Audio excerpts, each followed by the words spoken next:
Hey everyone, today is my birthday, and birthdays have a way of making us reflect not only on how far we've come, but also on how far we still want to go, right?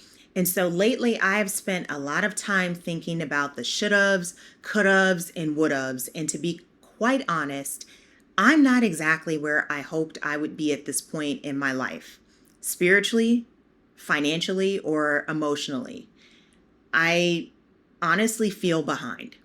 And part of my current situation is the result of the circumstances that have been beyond my control. But I also realize that some of my struggles came from trying way too hard to control outcomes instead of fully surrendering them to God. And so, by nature, I am a problem solver. So, when I see something going wrong, I immediately want to fix it. And there's nothing wrong with being proactive, but problems arise when my desire to control becomes greater than my willingness to trust God. And so when I'm trying to force, you know, so when what I'm trying to force is not aligned with God's plan, friction is inevitable. And we already know who's going to win that battle, right? Sometimes we learn the hardest lessons because we refuse to release what God has been asking us to surrender.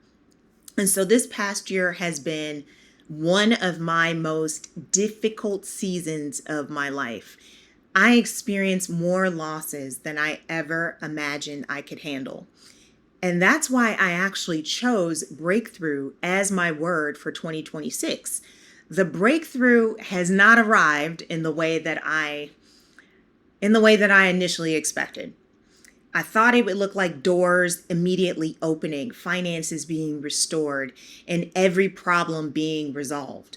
Instead, my breakthrough has begun with rebuilding. It's looked more like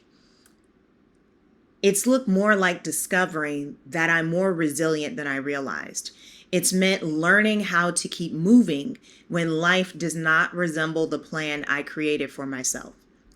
It's required me to trust that God is still working, even though I can't see how everything is going to come together. And so, one of my favorite comfort shows is The Office. If you haven't watched that show, please check it out. Anyway, there's this episode, Scott's Tots. And so, in the episode of Scott's Tots, Michael Scott realizes that he expected to be much wealthier and more successful by the time he reached his 40s, but had less money than when he was 30. And so I laugh every time I think about that line because I can relate. In some ways, I was more financially stable when I was younger. And so now I'm in my 40s and I find myself rebuilding parts of my life that, quite frankly, I never expected to lose. But there is no shame in rebuilding in your 40s. There is no shame in starting again. There is no shame in admitting that life did not unfold the way that you imagined. And I'm learning that starting over does not erase everything that I've accomplished. My current circumstances do not diminish my education, my experiences, creativity, gifts, or the ability to make an impact.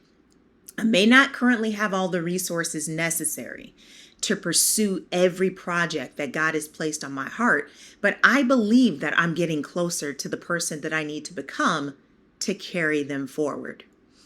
I'm excited, I'm nervous, and I would be lying if I said that, I sometimes wasn't afraid, because I am.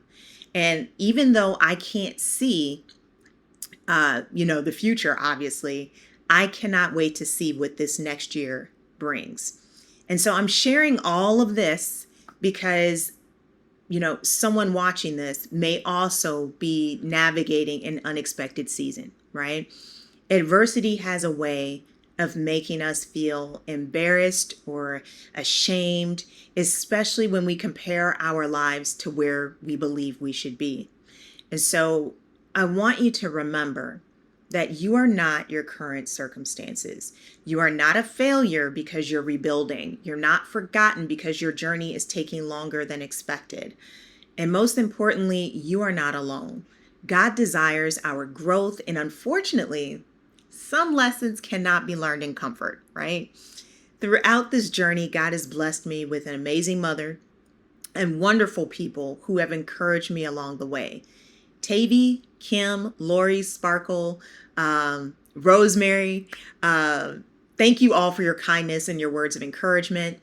There are so many others whose names I may not have mentioned, but please know that every kind word, prayer, message, purchase, referral, and act of support has meant more to me than you probably even realize. All right.